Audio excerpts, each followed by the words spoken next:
Bona vesprada. Gràcies per acompanyar-nos a esta conferència que impartirà Fernando Castro en el marc de les activitats que estem organitzant des de l'Ajuntament d'Alcoi i en col·laboració també amb l'IBAM d'Alcoi i en la Fundació CAM amb motiu del nomenament de Toni Miró com a fill predilecte de la ciutat d'Alcoi i medalla d'or, i en el marc també de les exposicions que estem fent de la seva obra tant ací a l'IBAM d'Alcoi com a la Llotja. I per a poder difondre, conèixer amb més deteniment, amb més profunditat, la gran obra del nostre fill predilecte, la seva impronta, la seva importància, el seu compromís artístic.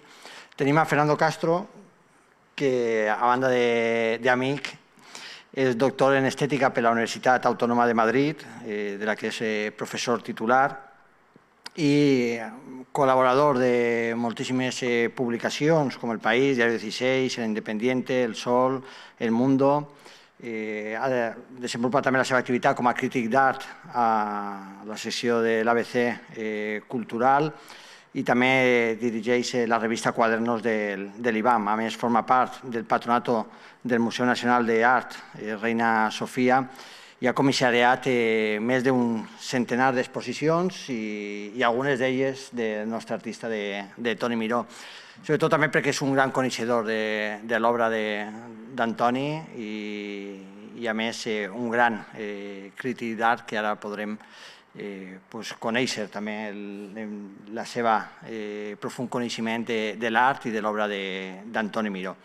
Agraint-li que hagi vingut des de Madrid a la nostra ciutat per a poder impartir aquesta conferència, donant-te la benvinguda. Et dono pas per a que inicies la teva conferència. Moltes gràcies.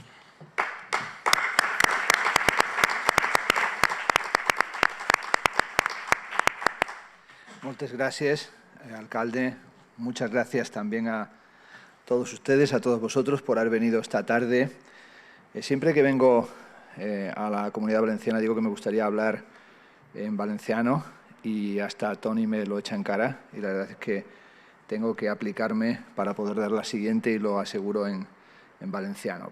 De entrada tengo que decir que para mí es un gusto venir a Alcoi para hablar sobre la obra de Antoni Miró, un artista, como ha dicho el alcalde, al que conozco hace años, sobre el que he escrito, al que he comisariado exposiciones y al que admiro muchísimo como artista. Y también tenemos afecto, ¿no? Y amistad, no solo con él, también con Sofía, con su familia, con Ausias, con María, la que he conocido hoy. Por tanto, mil gracias por invitarme a ver esta exposición que todos vosotros ya habéis podido visitar y que sin duda yo que he podido recorrer hace un rato me ha parecido extraordinaria. Por tanto, felicitaciones a todas las instituciones implicadas porque se trata de una muestra de grandísimo nivel. También tengo que decir que emocionalmente es muy grato venir a Alcoi porque hace unos años, estando ya mi padre muy enfermo, muy enfermo, pues un tío mío reveló que resulta que mi familia procede de Alcoi. Entonces, que están aquí enterrados ancestros míos y eso, bueno, hace que si uno vuelve a un sitio donde además tiene hasta un vínculo que no lo sabía familiar, pues tiene también su aspecto de, como digo, que afecta a otro nivel. Pero centrándonos en lo que quiero presentaros, pues he preparado una conferencia que voy a tratar de seguir casi fielmente lo que tengo escrito, sin leerlo todo, más que nada para evitar que dure lo que suelen durar mis conferencias, que tienen a veces duraciones desmesuradas, ¿no? Y como todo el mundo tiene seguramente necesidad de salir antes de que se produzca el diluvio universal y regresar a casa caminando y no en barca, pues vamos a intentar hacer algo más ajustado al tiempo convencional de una conferencia. He titulado la intervención El emocionante cuerpo de la pintura y se trata de unas reconsideraciones sobre la obra de Antoni Miró después de haber estado escribiendo durante años y haber trabajado también en el catálogo razonado, que esperemos que pueda aparecer pronto. Quiero comenzar con una cita de un teórico del arte que a mí me gusta especialmente, que es el novelista John Berger. Tal vez hayan podido ver en alguna ocasión, y si no es así, les animo sus programas para la BBC, para la BBC, Ways of Seeing, Modos de Ver, que es uno de los programas, junto al Shock de lo Nuevo de Robert Hughes, más brillantes que se han hecho. Un grandísimo novelista, un extraordinario ensayista, una figura además a lo largo de toda su trayectoria con un gran compromiso político, uno de los auténticos teóricos de izquierda que ha pensado el compromiso del arte, ¿no?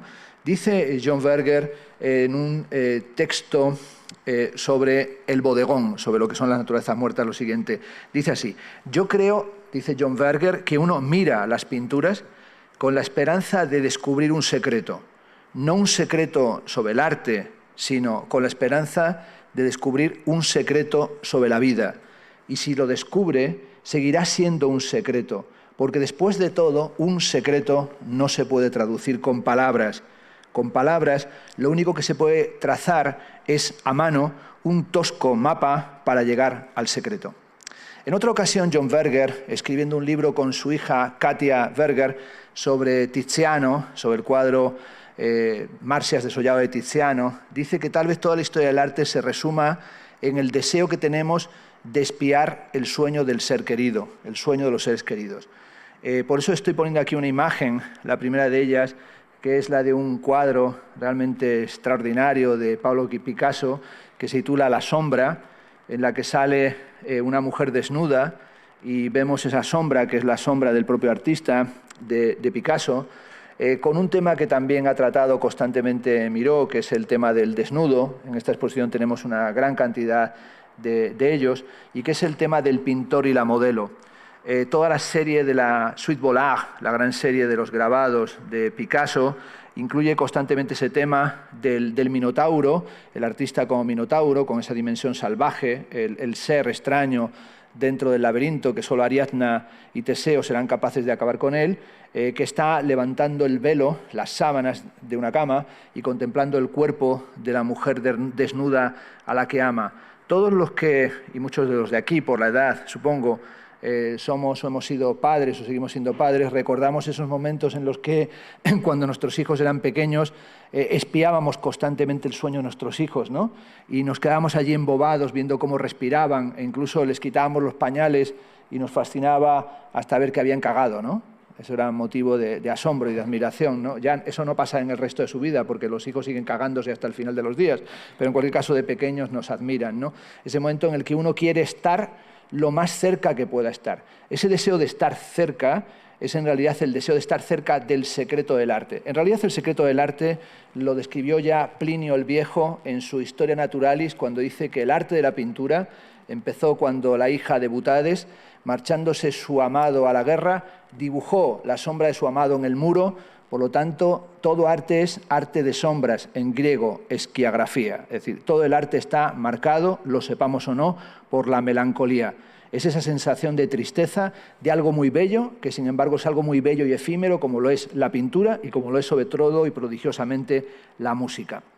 Desde hace décadas, Antoni Miró ha realizado, no cabe duda, una apasionada defensa de la pintura, pero también una apasionada defensa de la pintura figurativa, consciente de que necesitamos imágenes.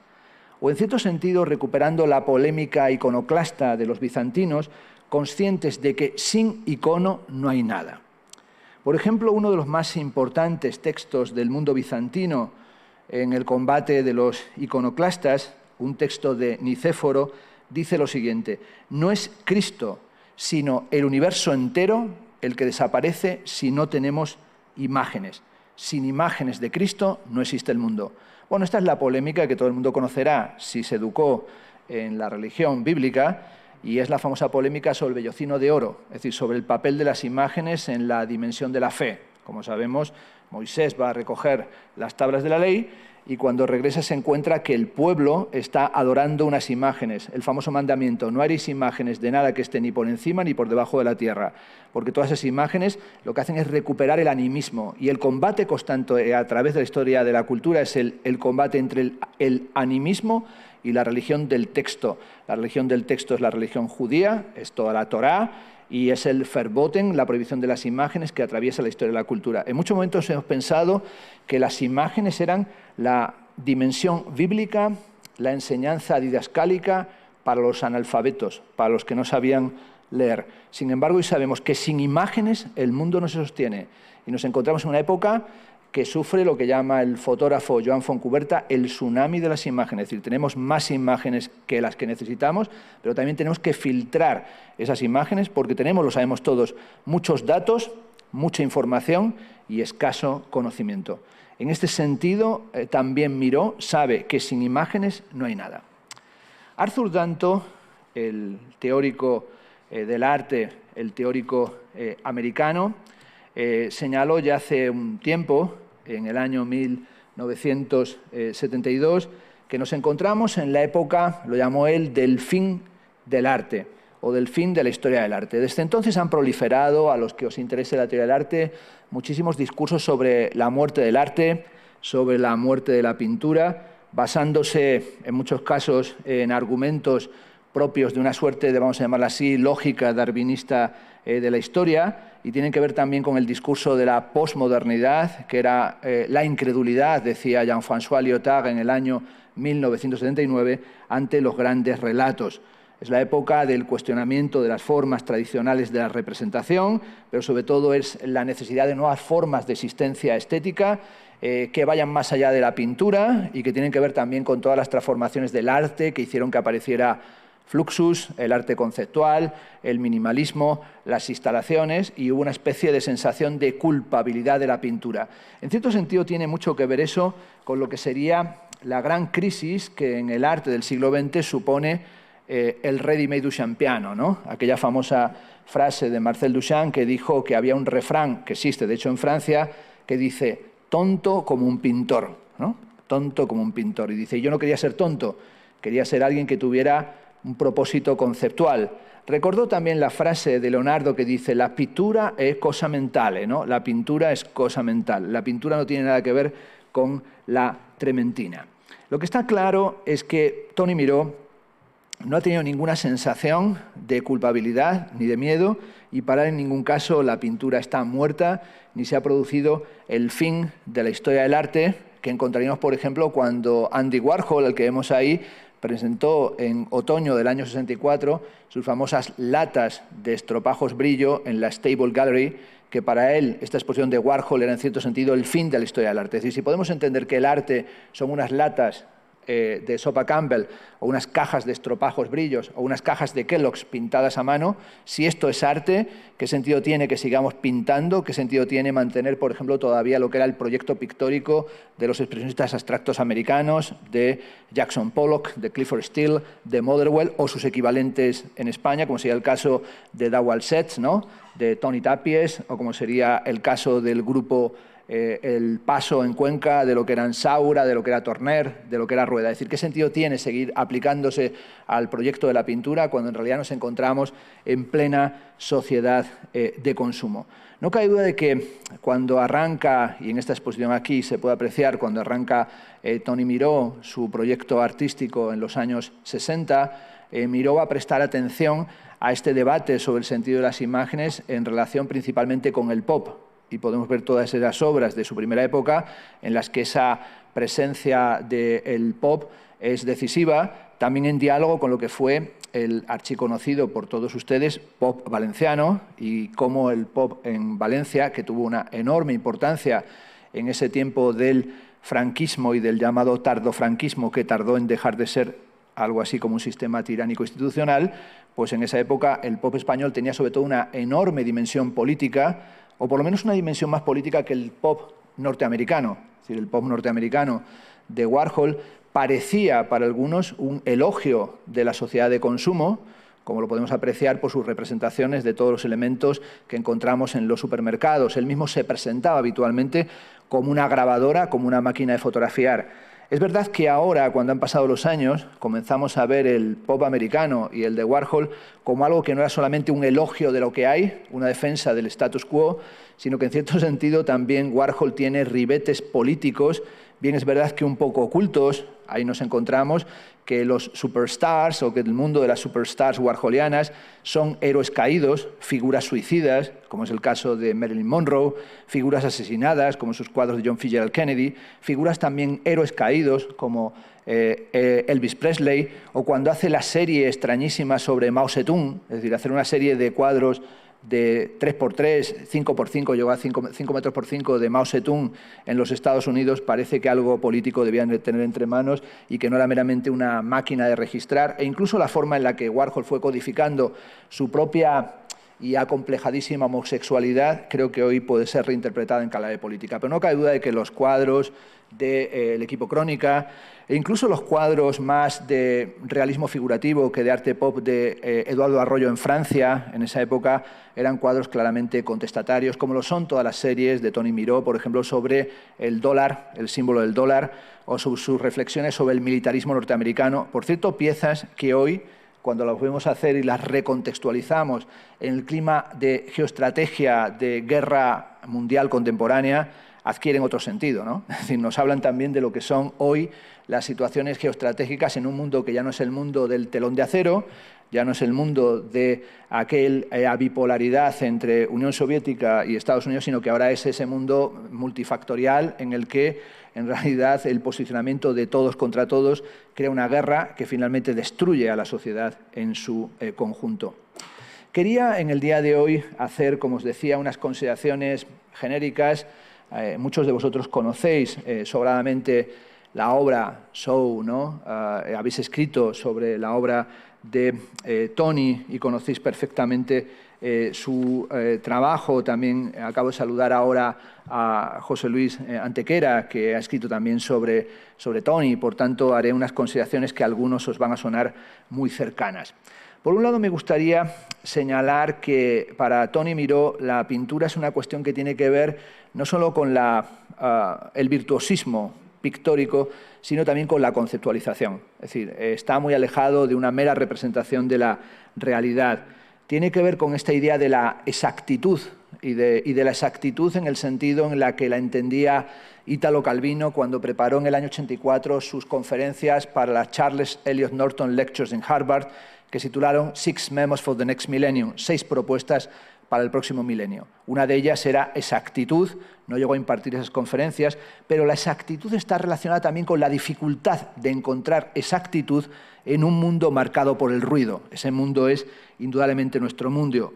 Decía Calvino que pensar hoy la exactitud tiene que ver con cómo encontrar algo preciso en una época de enorme incertidumbre, en una época de torbellinos de entropía, cuando todo se conduce irreversiblemente hacia el caos. Es decir, cómo buscar una forma exacta en un tiempo de absoluta inexactitud. En cierto sentido, la pintura de Tony busca esa exactitud de un tiempo shakespearianamente desquiciado, es decir, absolutamente desquiciado.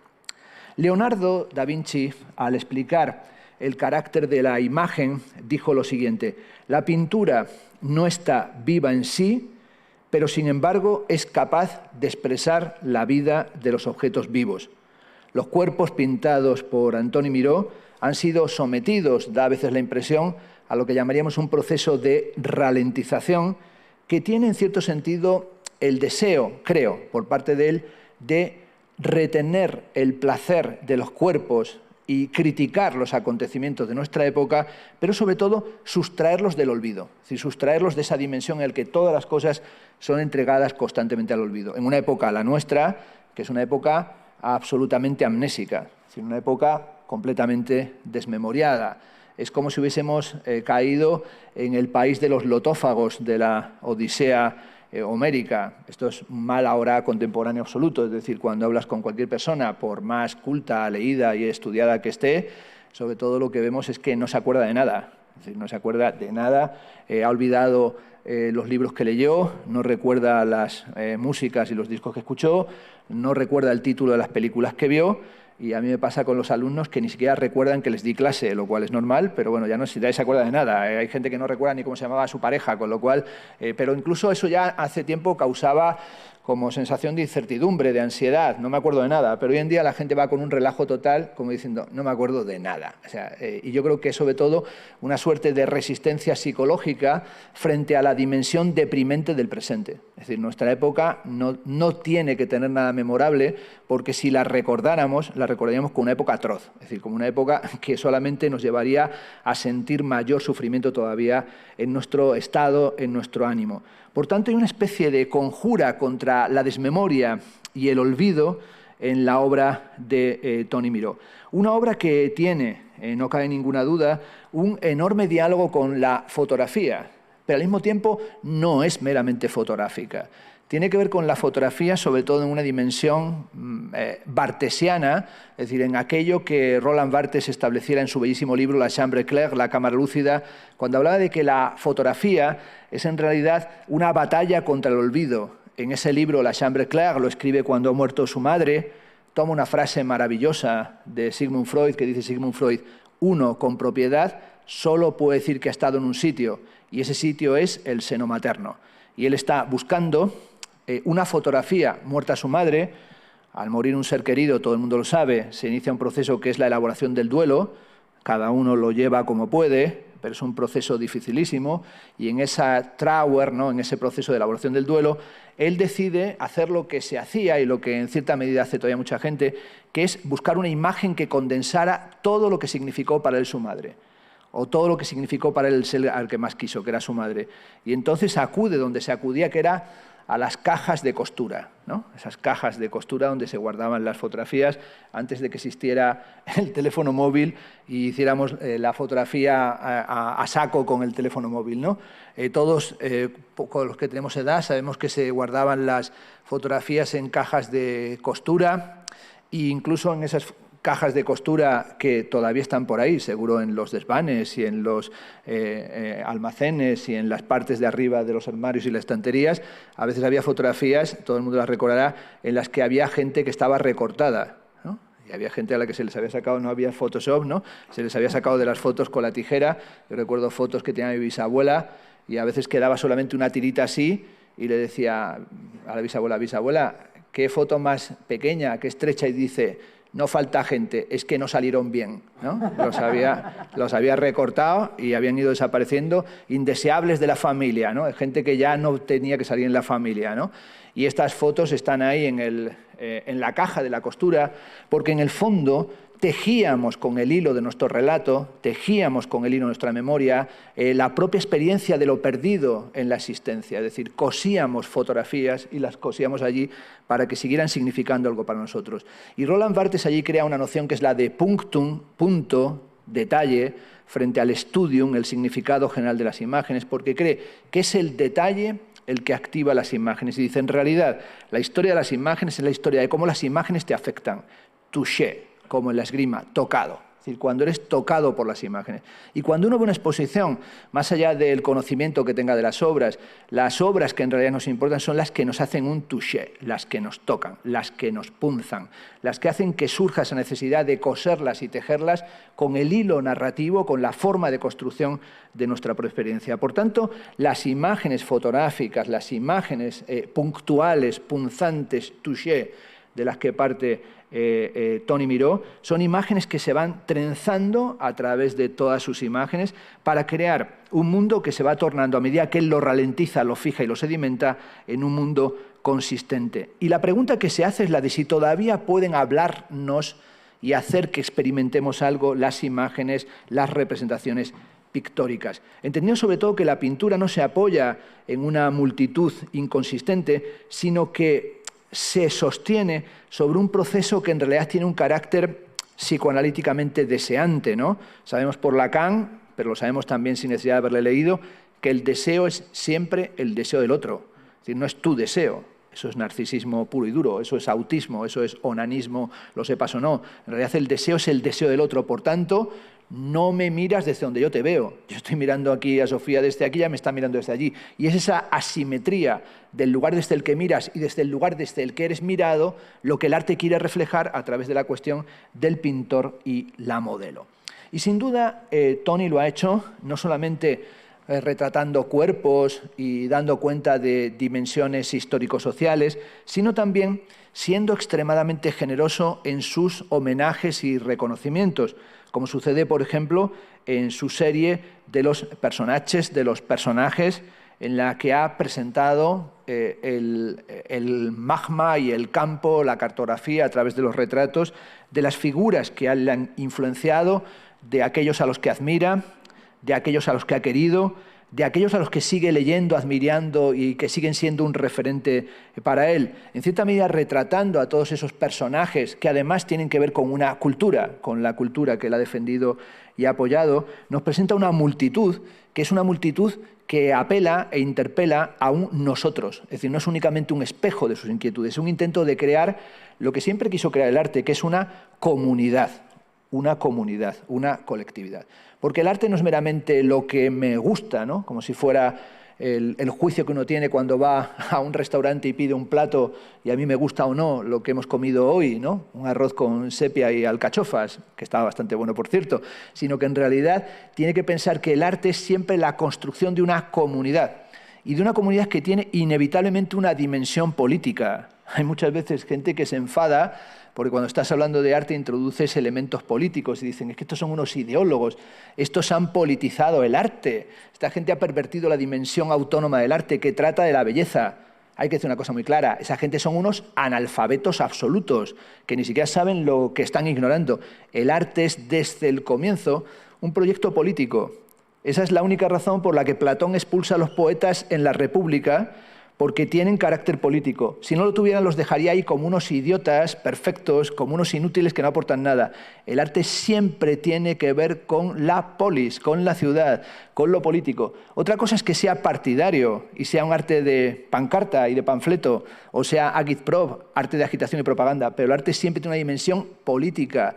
Por eso es por lo que le interesó a los ilustrados. Cuando Schiller escribe las cartas sobre vocación estética a la humanidad, que sin duda es el proyecto que sigue teniendo Toni Miró y algunos que entienden el arte en su dimensión colectiva, comunitaria y democrática, es que el arte tiene que tener dimensión liberadora, emancipatoria.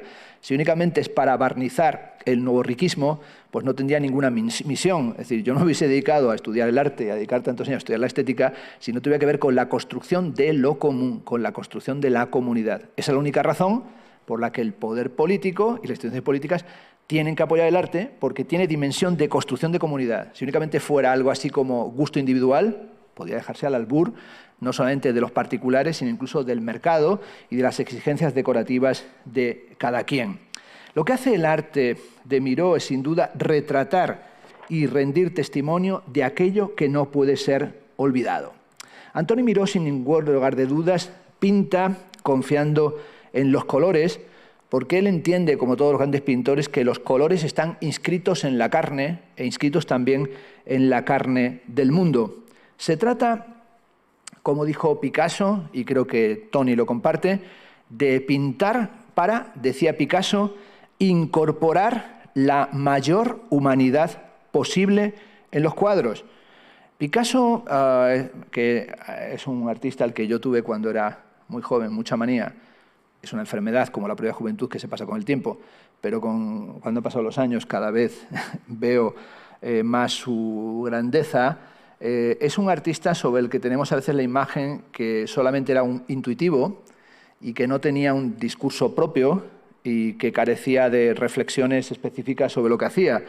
Sin embargo, me gustaría llamar la atención sobre una consideración que hace Picasso en un texto que se titula Mediodía. Es una conversación que tiene con Anatol Jakovsky, en la que dice lo siguiente Picasso, que se podría aplicar a Miró y a otros muy buenos artistas. Dice Picasso, esta fórmula algo ha sido sintetizada en Yo no busco encuentro. En realidad Picasso dice lo siguiente, yo no busco nada, no tengo más que intentar incorporar la mayor humanidad posible con mis cuadros, tanto peor si ofendo a algunos idólatras de la efigie humana convencional. No tienen, por otra parte, más que mirarse un poco en el espejo. ¿Qué es, pregunta Picasso, un rostro en definitiva? ¿Su foto? ¿Su maquillaje? ¿O el rostro como lo he representado tal o cual pintor? ¿Qué es lo que hay delante? Y delante de eso, y detrás. Y lo que queda o no queda en la configuración de la pintura. No existen apenas deformaciones. Toulouse-Lautrec y Daumier veían la cara de forma distinta como la veía Ingres o Renoir. Eso es todo. Y yo lo veo así. Es decir, yo no pinto más que lo que veo. Lo he visto, lo he sentido. Puede ser diferente en otras épocas de mi vida, pero no he pintado jamás sino lo que he visto y lo que he sentido. El modo de pintar de un pintor es como su escritura para los grafólogos. Es la humanidad entera la que está en el interior de la pintura de cada artista. El resto es literatura. El comentario de los comentarios. Y dice, esto no importa al pintor. Bueno, está bien que lo diga, aunque no tiene razón, porque al pintor le tiene que importar lo que dicen los críticos, o por lo menos si no, no tenemos de qué comer. Pero bueno, lo que sí está claro es que él lo ha visto y lo ha sentido. Y también es así en el trabajo de Tony Miró, un trabajo en el que sin duda está muy presente lo erótico. Lo vemos en esta exposición, lo vemos en todas las obras. Se encuentra claramente, por ejemplo, en la suite Habana, en la que introduce en la pintura una enorme dimensión de sensualidad, que nos habla de este artista como un artista que persigue siempre su deseo, un artista que, como sabéis los que le conocéis, pinta siempre de noche y pintando de noche acaricia el sueño, y hace lo que llamaríamos un viaje nocturno, un viaje del deseo, en el que puede pasar a través de muchos registros, ¿no?, de las pinturas de los cuerpos desnudos, a pinturas de manifestaciones políticas, a presentar un reguero de indignación o a pintar, como hace de repente, los puentes de aquí, de su zona, de su ciudad. Antoni Miró, dice Armando Alberola Romà, Antoni Miró es un alcoyano de pies a cabeza, también es un artista universal. Y esta cosa sí creo que también es importante, es decir, esta dimensión en la que un artista es un artista cosmopolita o es universal, precisamente porque está enraizado. Durante años hemos entendido que un artista internacional lo era porque era solamente alguien que pretendía estar en una gran capital del arte, en una gran capital de la cultura. Pero en realidad lo que sabemos es que a veces un artista es muy universal precisamente porque es capaz de reivindicar lo local y lo contextual. Es decir, en ese sentido, el propio Picasso era un artista de dimensión absolutamente universal que se resistió constantemente a viajar. Es decir, en el caso de Picasso, es que Picasso no acudía a una sola de sus inauguraciones. Es decir, tenía como es tan común fobia o sociofobia y no le interesaba nada. Lo que le interesaba es que su obra viajara, pero no tenía el por qué dedicarse a perseguir la obra o a hacer una especie de marketing, como sucede ahora con tantos artistas contemporáneos. Bueno, la cita decía, Antoni Miró es un alcoyano de pies a cabeza, también es un artista universal, pero una y otra cosa, dicen, no están reñidas cuando se trata de expresar sentimientos a través del lienzo. Embarcado en sus numerosas series, como por ejemplo la de Puentes y Cuestas de su ciudad natal, ofrece una faceta más de un pintor que está siempre por descubrir. Cuando crees que has visto ya todo lo que ha hecho Tony, de repente descubres que está metiéndose en otra serie, iniciando un tipo nuevo de cuadros. Hacía ahora con la pandemia 2 años que no nos podíamos ver y cuando hoy entré en su estudio pues vi que había series nuevas en marcha y además concretamente una que he visto de fuegos me ha parecido extraordinaria y además como en el fondo de nuestra cabeza hay un Prometeo prehistórico, ¿no? Alguien que, un hombre que ama el fuego, pues él le entran unas ganas de encender la chimenea. Es decir, yo cuando he visto esas obras de Tony he dicho, qué ganas de ir a mi casa a la montaña en la Sierra de Gredos y encender de repente la chimenea, ¿no? Y ese fuego que viene es el fuego de las imágenes, ¿no? Es ese fuego prometeico que es el fuego y es también el sacrificio del que robó el fuego y la sabiduría a los dioses. Antoni Miró, sin ningún género de duda, es un artista intempestivo que pinta y hace literalmente lo que quiere, negándose a marcar el paso de la oca, que es lo que hacen algunos artistas, es decir, no sigue las tendencias estéticas imperantes, que en muchos casos seguir las tendencias es seguir las tendencias de la idiotez y de la pedantería. Costaría mucho trabajo definir la tarea de su pintura, y hay que decir que en realidad para él la pintura es algo tan contemporáneo como aborigen.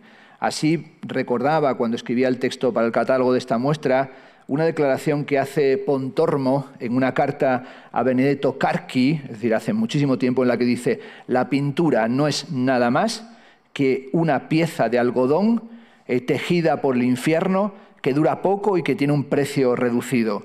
Se retira la delgada película que la recubre y ya no hay que tener más miedo. Ahí tienes la imagen. Sin embargo, para un artista contemporáneo que sabe que la pintura está sometida a cuestionamiento, lo que hay que hacer sin duda es no traicionar tus deseos y mantenerte pegado a tus intensos sueños. Toda pintura, todo arte para existir tiene que ver con la mezcla entre el recuerdo y el olvido, la indefinición y la definición, y tiene que ver con una potencia del origen. ¿Qué es, se pregunta uno a veces, lo que quieren las imágenes? No lo que queremos nosotros, sino lo que quieren las imágenes. Tal vez las imágenes quieren ser vistas y quieren ser deseadas. O las imágenes tienen, cuando son excelentes, un efecto medúseo, ¿no? Nos petrifican. Y es ahí donde esas imágenes medúseas plantean la relación del arte con la verdad, que en el caso de Miró es un problema central, la dimensión de la verdad del arte, o de lo que llamaba Cézanne, ¿no? Cuando a Cézanne le preguntaron ¿qué es lo que te interesa? Dice: moi, la peinture, la vérité en peinture, la verdad en pintura. Lo único que me interesa es la verdad en pintura. Esta cuestión de la verdad en pintura, que siempre tiene que ser una verdad indirecta, que no es una verdad científica, que no es una verdad lógica, no tiene que ver con lo correcto, porque como sabemos, lo correcto es habitualmente una forma de nombrar lo mediocre. Como declaró el poeta y artista también plástico Henri Michaud, el artista es aquel que deja siempre rastros, que está utilizando materiales porque tiene una concepción territorial de la existencia, deja un rastro y no lo borra. Por tanto, nunca está su imaginario presente de forma definitiva. En una época como la nuestra, una época de virtualización, en la que solamente creemos en lo virtual, el artista, el pintor, cree en la vieja potencia de la presencia de las imágenes, podemos decirlo así, en la potencia y la presencia de las imágenes. Después de 2 años de pandemia, sin duda esa creencia en la presencia de las imágenes se refuerza, y aunque en los años 30 Benjamin escribiera que la reproducción técnica de las obras de arte acababa con el aura de las mismas, su Ich Nunc, su aquí y ahora, sabemos que eso se ha tornado incierto, porque después del confinamiento y de la pandemia, las obras tienen cada vez más aura, sobre todo porque necesitamos cada vez más presencia. En los últimos tiempos hemos estado obsesionados, por ejemplo, con el criptoarte, ¿no? Con los NFT, con lo intangible, con los tokens no fungibles. Y sin embargo sabemos hoy que frente a estas dinámicas de lo inmaterial necesitamos una rematerialización del mundo, ¿no? Y un mundo que sea más concreto, más verdadero, más ético, sin duda, si es posible, por lo menos democrático. No se trata de hacer arte para camuflar la realidad, para encubrir la realidad, sino en realidad, como decía Paul Klee, el arte no representa lo visible, el arte da a ver. Es decir, la potencia del arte es que nos hace ver lo que no habíamos visto. Por eso tiene carácter sintomático. Ortega y Gasset, casi siempre poco citado, evidentemente en nuestro país, si vas a Estados Unidos se lee más a Ortega en Estados Unidos que en España y en Alemania sin duda, decía, cuando escribió en el año 25 La deshumanización del arte, que es bueno atender al arte porque el arte funciona como el humo de una chimenea, que uno sabe por lo menos qué dirección tiene el viento. Es decir, tiene carácter anticipatorio, es decir, a veces analizando qué es lo que está pasando en el arte, podemos empezar a comprender qué está sucediendo en el mundo. Y sin duda, Antoni está siempre atento a lo que pasa en el mundo y no está solo encerrado en su mundo. Así en su obra vemos cómo constantemente aparecen los temas del presente, cómo pinta las injusticias sociales. Habría sido alguien que podría haber dicho, mira, me ahorro problemas pintando siempre un mundo happy flower, ¿no? Un mundo de piruleta, de gominolas, ¿no? Un libro de felicidad, lo que llama ahora la happycracia, ¿no? Para el mindfulness. Sin embargo, decidió desde el principio que no había que estar únicamente haciendo una apuesta por un mundo dulce o edulcorado o un mundo sin conflicto, sino que al contrario había que atender a las injusticias sociales, a la agresión de los derechos humanos, a la marginación, a la guerra, a los distintos apartheid. En definitiva, hacer también un arte, ¿por qué no?, de denuncia social o por lo menos de toma de partido, es decir, de compromiso, pero sobre todo del mayor compromiso que se llama solidaridad.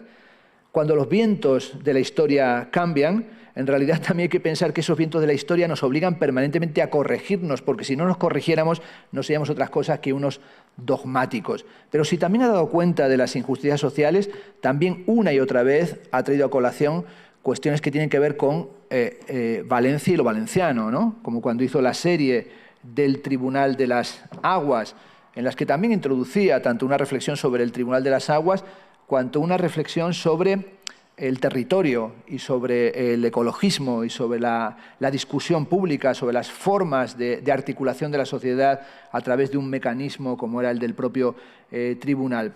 Es necesario, en cierto sentido, recuperar, como hace Tony, la visión del arte como una forma en la que se habla tanto de las cuestiones sociales y históricas del tiempo en el que estamos viviendo, pero también un arte que habla del arte, ¿no? Un arte que tiene carácter metaartístico, como sucede en sus versiones de Goya, en sus versiones de Velázquez, en sus versiones de Picasso, en sus versiones de René Magritte, como sería en este caso, pero también con el tema del sueño, con la dimensión onírica, con la interpretación de los sueños, porque tal vez esa dimensión del sueño es crucial para el arte y sobre todo es crucial para el arte del siglo XX, que es un siglo marcado por esa interpretación de los sueños. Recordemos cómo el libro de Sigmund Freud, publicado en el año 1900, generó sobre todo en Francia una gran fascinación entre los artistas y fue la base del surrealismo, es decir, el surrealismo bretoniano es una mezcla de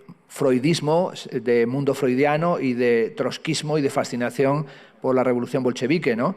En esos años el propio Breton era médico psiquiatra, había sido médico en las trincheras, en la retaguardia de la Primera Guerra Mundial, y esa dimensión del sueño es fundamental para él. Dirá André Breton que el surrealismo no es otra cosa que la omnipotencia del sueño, es decir, esa dimensión del onírico, esa dimensión del sueño. Y filósofos o historiadores del arte como Georges Didier Bergman ha dicho que el sueño nos presenta una vida otra, porque esa vida otra, es decir, la vida diferente de la que tenemos, nunca está dada por anticipado, nunca está dada de antemano. Es decir, es necesario que despertemos al sueño, no solamente que nos despertemos del sueño, sino que hagamos que despierten los sueños, sueños en la vigilia, sueños despiertos. Didier Bergman dirá, en un libro excelente que se titula Desear, desobedecer, dirá lo siguiente: se trata de crear las condiciones a través del arte de una vida otra, es decir, despertar nuestros sueños, es decir, despertarnos en los sueños mismos, porque los sueños tienen dimensión profética, porque ahí se encuentran imágenes, destellos, sensaciones fugaces, palabras extravagantes, emociones profundas, que permiten que surja en nosotros un deseo de levantamiento, soulevant, un deseo de sublevación. Es decir, las imágenes tienen que sublevarnos, no tienen meramente que aplastarnos. Es decir, las imágenes que nos aplastan, las imágenes que nos acallan, tienen ese factor totalitario frente a las imágenes que nos provocan inteligentemente. La provocación es barata, pero la provocación es una invocación para pensar y para pensar, ojalá, de una manera diferente. Tony Miró, sin duda, como estoy diciendo desde hace ya un rato, es un artista que recorre el arte, sobre todo como un problema de corporalidad, de deseo, de presentación de gestos y de certezas sensibles. Es decir, la pintura es un recorrido por la humana piel del mundo y sobre todo la pintura es el arte de la carnadura, es el arte de la carnación. Se trata, por supuesto, de entender que el arte tiene que tener esa búsqueda, a su manera, del proceso de cómo decir o cómo tratar de afrontar la verdad, pero sobre todo cómo presentar en el arte una verdad que no sea la verdad trivial de los noticiarios o de los informativos, sino sobre todo cómo en el arte puede aparecer lo imprevisto, lo todavía no visto, y lo inaudito, es decir, lo todavía no escuchado. Hay que estar preparado en el arte de Miró para escuchar lo inaudito, Pero también hay que aprender a tocar la incorporalidad del sentido, o como hace Miró, entender la corporalidad, la carnación de la pintura. Esa idea de tocar el sentido es sobre todo tocar el cuerpo de la pintura, porque gracias a la pintura vemos los cuerpos como un acontecimiento visible. Es como si el cuadro fuera en sí mismo un cuerpo de una experiencia intocable o áptica que tocamos con nuestra mirada. He recuperado en este texto, para reflexionar sobre la obra de Tony Miró, unas consideraciones del fenomenólogo francés Maurice Merleau-Ponty, que hablaba de ese vínculo entre mundo visual, carnalidad y construcción fenoménica. En un libro del año 1964 que se titula Lo visible y lo invisible, habla Merleau-Ponty de la relación entre el ojo y el cuerpo y cómo forman un nexo que es lo que él llama el ser subjetivo, es decir, cómo ver y tocar generan la experiencia inmanente. Es decir, el ojo habita la densidad del cuerpo y sobre todo lo que hace es que motiva a que el ojo haga un movimiento en función del deseo que genera la propia pintura. Es manifiesto que Tony Miró toca con sus ojos los cuerpos del deseo, pero sobre todo mostrando el potencial de los cuerpos e incitándonos a que tengamos nosotros una mirada apasionada. El pintor Miró, en la profundidad de sus espejos inalterables, dice Joseph Sou, que está sentado aquí en primera fila, dice él, en la profundidad de sus espejos inalterables y en la lucidez íntima de su discurso creativo, nos convoca hoy, como siempre lo ha hecho, para gozar, dice Sou, del contacto delicado de la experiencia. Y los cuerpos, continúa, ahora desnudos, cándidos en la reverberación de la noche insomne, ofrecen todas las potencias que el interés identifica. Antoni Miró, sin duda, mantiene la convicción de que los colores y la pintura transmiten la sensación de lo viviente. Sus cuadros son como cuadros palpitantes en los que se recrea la extraordinaria emoción del mundo, que es algo que a veces olvidamos. Y este es, sin duda, Antoni, un pintor desinhibido, que no desvergonzado, ¿no? Un creador que ha levantado siempre la bandera de la libertad, buscando sobre todo la intensidad y la defensa de lo humano. Jean-Luc Godard afirmaba en una de sus películas que se titula Vive su vida, frase que le puede servir también a Miró y a muchos artistas, que no se trata de mostrar las cosas verdaderas, sino de mostrar cómo son verdaderamente las cosas. Aquí lo que hacía en esta fórmula de que no se trata de mostrar las cosas verdaderas, sino cómo son verdaderas las cosas, retomaba una fórmula del gran autor teatral Bertolt Brecht, que en el año 1935 escribió un texto que se titula Las 5 dificultades para decir la verdad, que yo creo que se las tendría que tener uno en casa así tatuadas para cuando sale de casa no olvidarlas. Esas 5 dificultades son la inteligencia de la fidelidad, la moral de lo trágico, el sentimiento de urgencia, la voluntad de experiencia y lo que llama el coraje de la santidad. Ser realista en el arte, decía Bertolt Brecht, implicaba ser realista también fuera del arte. Es decir, tener la capacidad para ser realista. Esto es, hay que tener pasión de lo real. Y ahí esa pasión de lo real persiste en el arte contemporáneo, y particularmente en la obra de Antoni Miró, tras haber hecho toda esa búsqueda surrealista, vanguardista, pop, pero sobre todo en una obra que es un pensamiento materialista, un pensamiento desacralizado, en la que, aunque algunos lo vean así, yo no lo comparto, no hay una dimensión romántica del artista, o se excluye la posición romántica del artista. En una época como la nuestra, marcada por la política del miedo, esto es una obviedad, en la que las ideologías, según declaran los voceros autorizados, han finalizado, algunos procesos plásticos lo que nos tienen que presentar, como hace Tony, es cómo vivimos hoy y cómo sobrevivimos hoy, y lo vemos en sus cuadros. Nuestra vida es una vida dañada, nuestra vida es una vida precaria, y esa vida precaria solamente puede recuperarse si tenemos un sentido de la comunidad, sobre todo a partir de la dimensión frágil de la corporalidad.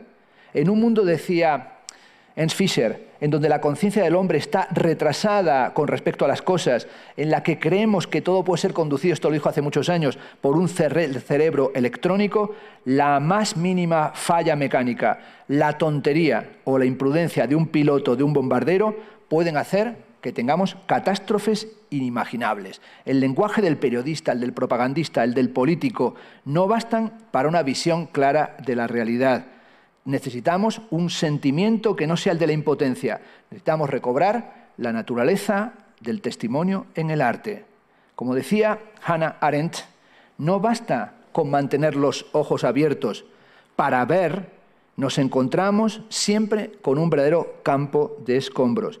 El intelectual y el artista tienen fundamentalmente que tratar de conquistar, como hace Toni Miró en sus cuadros, una mínima parcela de humanidad. Antoni Miró no representa la realidad dulcificándola, ni mucho menos. Su mirada no es sublimadora, al contrario. Cuando atiende a la ciudad no piensa en la mirada típica del turista o del consumo, sino que revela que la ciudad es una ciudad abandonada, es la ciudad de los desheredados. En el ensayo que hice para el catálogo de la exposición El Instituto Valenciano de Arte Moderno, que fue otra gran exposición, ¿no?, con muchas obras, pero hay que decir una cosa, me ha parecido, no es captatio benevolentiae, captación de benevolencia, mejor la que tenéis aquí en Alcoy que la que comisarié yo en el IBAN, ¿no? Aquí tenéis un recorrido todavía más amplio que la del IBAN, ¿no? Incluye piezas que no estaban allí, ¿no?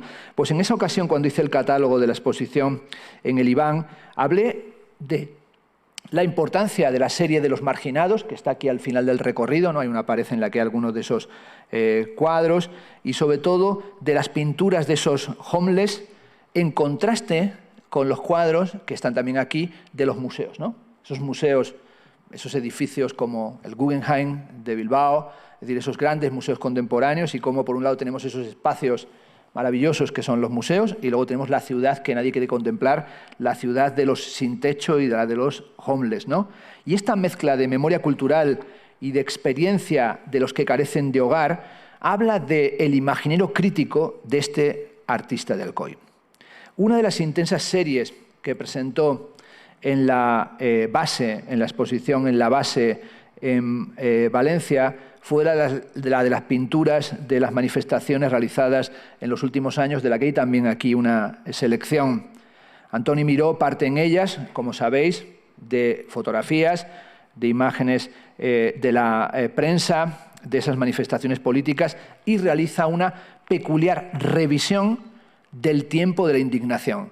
Por cierto, un tiempo de la indignación que, como va todo a una velocidad de vértigo, cuando el año pasado, el 2021, se cumplieron 10 años del 15M, en realidad cuando uno echa la mirada atrás, dice, madre mía, menuda década, ¿no? Es decir, la década que hemos tenido, ¿no? La década en la que dices esos años y los acontecimientos de el austericidio, la caída de Lehman Brothers, la crisis económica del capitalismo financiero, las medidas de austeridad decretadas que lo que hicieron fue precarizar todavía más la situación, el apoyo a los bancos que se dijeron que eran demasiado grandes para caer, too big to fail, etcétera, etcétera, generaron esa especie de nueva política, el cuestionamiento de la representación, y cuando lo vemos ahora una década después, el juicio que tenemos que hacer es en realidad el juicio de una sensación de amarga derrota, ¿no? La sensación de que el tiempo parece que ha ido casi a paso de cangrejo, ¿no? Es decir, que ha ido en una regresión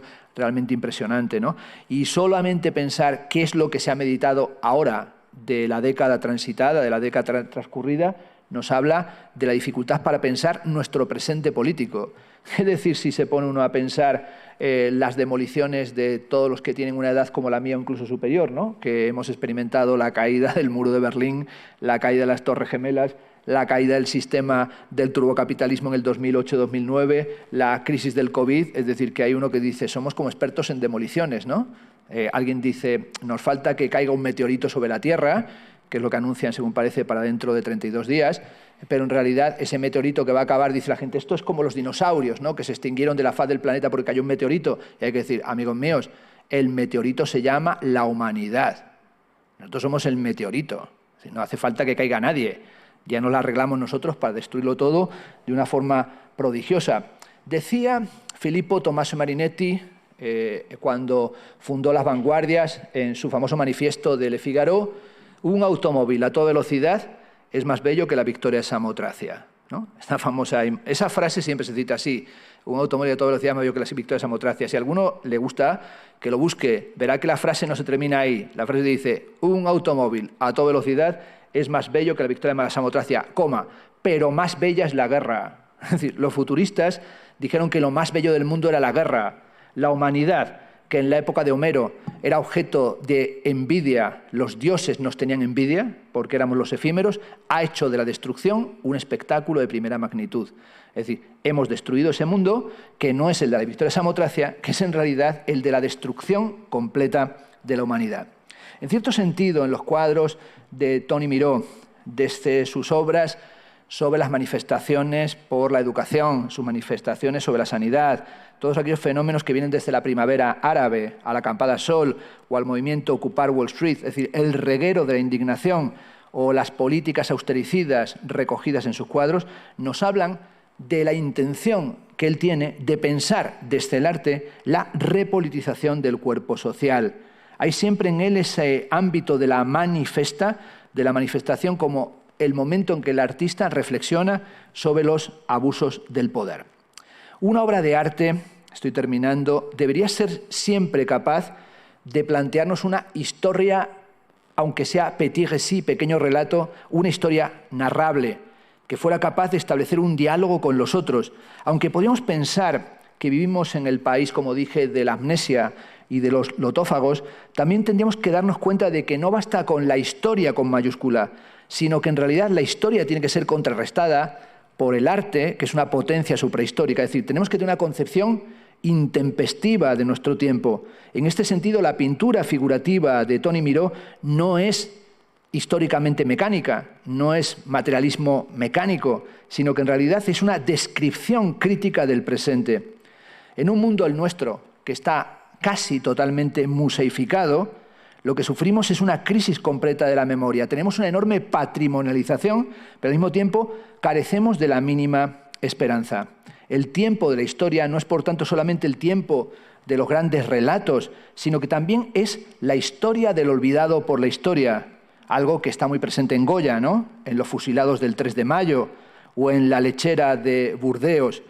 En el arte late siempre, como dije, la promesa de emancipación. Decía Jacques Rancière que el tiempo del arte es el tiempo de la liberación y que a veces un cuadro como la lechera de Burdeos, la piel, una piel femenina o las pieles que ha pintado, los cuerpos que ha pintado Toni Miró, nos recuerdan que el arte es también el brillo del sol, que es una hermosa luz, que es un hermoso cuerpo.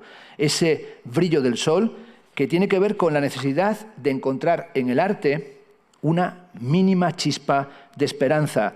Esto es, lo que quiere Miró es devolver un poco de vida a través del arte. Incluso Norbert Wiener, que fue uno de los pioneros de la cibernética, bueno, el que creó el concepto de cibernética, Kybernes significa el piloto, el timonel, ¿no? Dijo Norbert Wiener en su primer gran ensayo sobre los orígenes de la cibernética, dijo: incluso los que creemos que el mundo está mejor gobernado cibernéticamente, sabemos que para sobrevivir se necesita, más que la cibernética, el arte y la belleza. Esto lo dijo el padre de la cibernética y a veces se nos olvida. No basta, dijo ya él, con la conducción algorítmica, que es lo que hay hoy, ¿no? La conducción algorítmica. Necesitamos, dijo él, recónditas armonías y el arte para que nos presente algo extraordinario, aunque sea el deseo de algo extraordinario. Todo buen cuadro, creo, termina por ser algo más que una imagen simple. Es decir, un cuadro es algo que no entendemos nunca del todo. Por eso a mí me interesa el arte, viniendo de la filosofía, que fue mi carrera o mi formación. Y aunque nadie lo piense, yo empecé dando clases de lógica matemática, o sea que parece raro, pero es así. Es decir, que mi primera obsesión fue la filosofía de la ciencia y la matemática. Pero me interesé cada vez más por el arte, sobre todo porque entendí que era un sitio en el que no estaba explicado todo.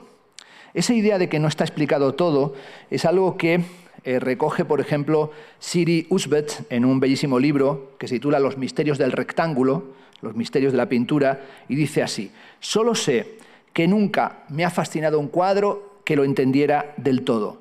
Necesito tener la sensación de que se me escapa algo, porque si se me escapa algo, soy capaz de profesar mi amor a ese secreto. Esta cualidad de exceso del arte es la cualidad de la hermosura de la pintura. Las imágenes son imágenes cifradas, son como un secreto. Es algo que por más que lo contemplemos, nunca lo entendemos del todo.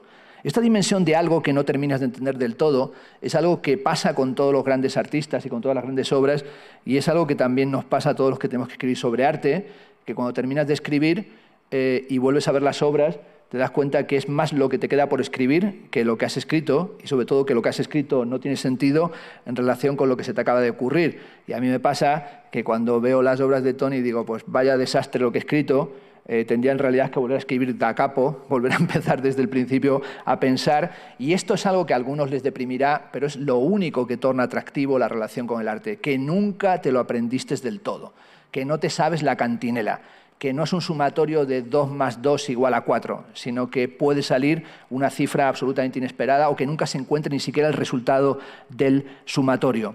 Las obras de Antoni Miró demuestran ejemplarmente que el arte no ha renunciado en absoluto a la belleza, sino que esa belleza es una promesa que late en el arte. Como dijo el gran escritor Stendhal, la belleza es una promesse de bonheur, es una promesa de felicidad, aunque es una promesa incumplida, porque el sufrimiento del mundo hace, el dolor y la violencia del mundo hace que esa promesa no se cumpla.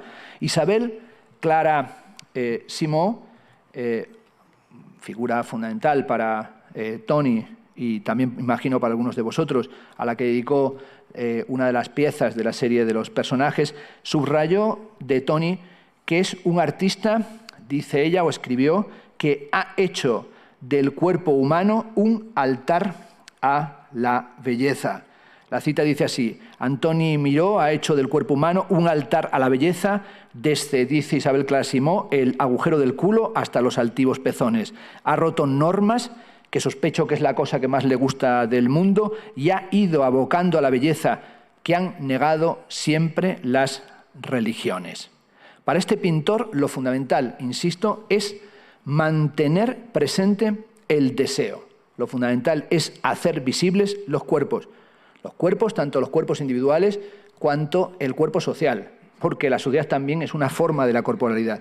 Antoni Miró, por tanto, no encubre la realidad, sino que trata de intensificar la experiencia temporal por medio del arte. No importa que la mano del arte no agarre nada, porque el arte es en cierto sentido una cacería en un muro con el que intentamos hablar y habitar.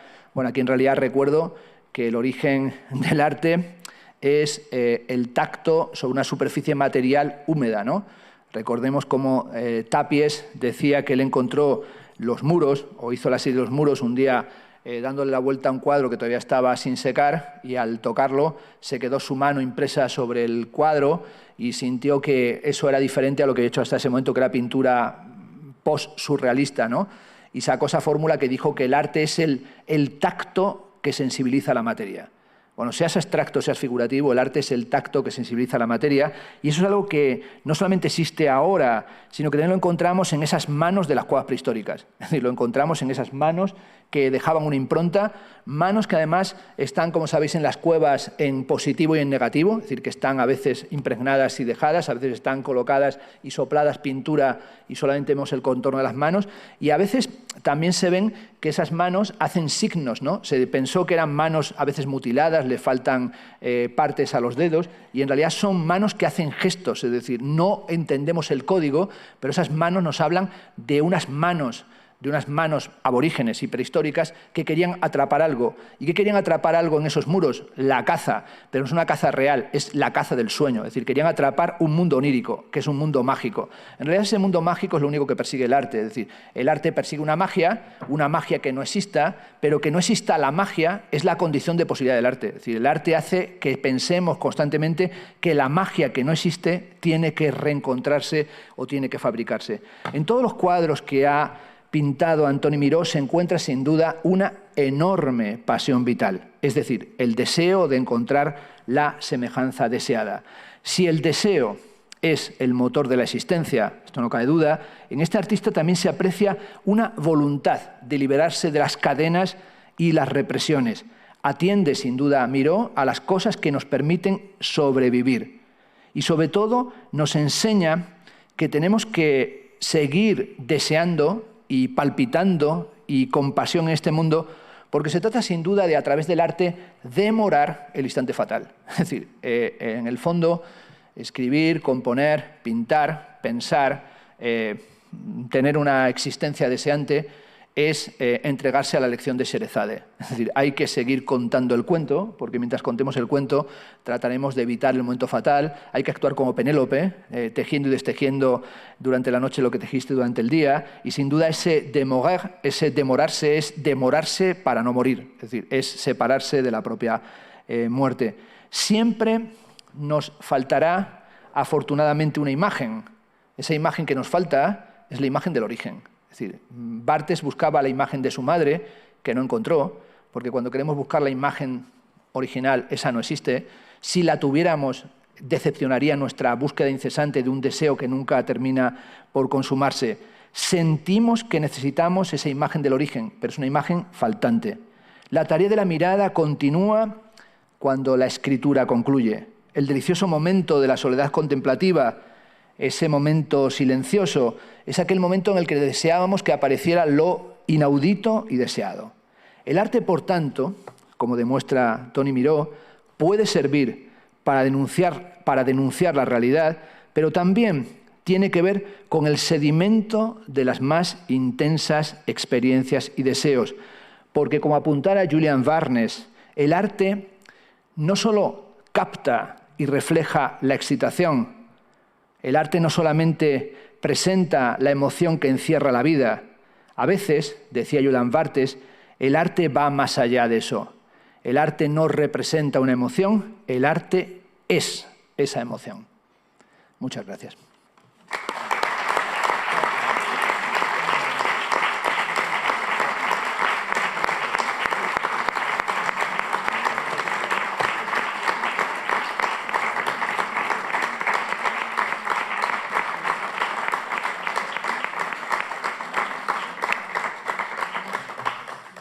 Moltes gràcies a tots per la vostra assistència i de nou a Fernando per l'extraordinària conferència que ens has impartit i que has compartit amb tots nosaltres.